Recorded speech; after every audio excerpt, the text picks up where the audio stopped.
மலரு ஏயா இந்தா முட்டை வாங்கிட்டு வந்துட்டீங்களா? வைங்க. மலரு ஒரு செய்தி கேட்டியா தெரியுமா? என்னயா சரி? கடைக்கு போய் வாங்கணும்ல, வாங்க போறப்ப அச்சாசலா ஒன்ன மாதிரியே ஒரு பொண்ணு இந்த மாதிரி எனக்கு ஆச்சரியமா போயிட்டு மலரு. ஆமா தெரியுமா?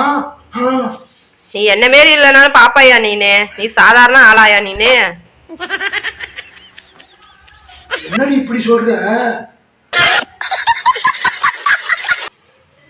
ஏ எங்கேயோ போன காலையிலயா? ஆளே காணும். போன் அடிக்கிறேன், போனும் எடுக்க மாட்டேற. ஏன் நான் எங்க போனேன்? நான் எங்கேயா போய் வேலை பார்த்துட்டு வருவேன், எங்கேயா பொறுமையா வருவேன். இப்ப என்ன இப்ப அவசரம் உனக்கு? நீ இப்ப என்ன இங்க நான் வந்து இப்ப என்ன பண்ண போறேன்ப்பா? யோ ஒரு பொண்ணு தேடி அப்படி என்ன? என் மனசு எனக்கு தான் தெரியும். ஒரு பொண்ணோட மனசு ஒரு பொண்ணுக்கு தான் தெரியும். உனக்கு என்னயா தெரியும்? என்னது உன்னோட மனசு பொண்ணு? ஒரு ஆணோட மனசு ஒரு குவார்டர் உள்ள போனாதாண்டி தெரியும், தெரியுமா? என்னயா சொல்ற? காலையிலேயே போட்டு வந்துட்டியாயா?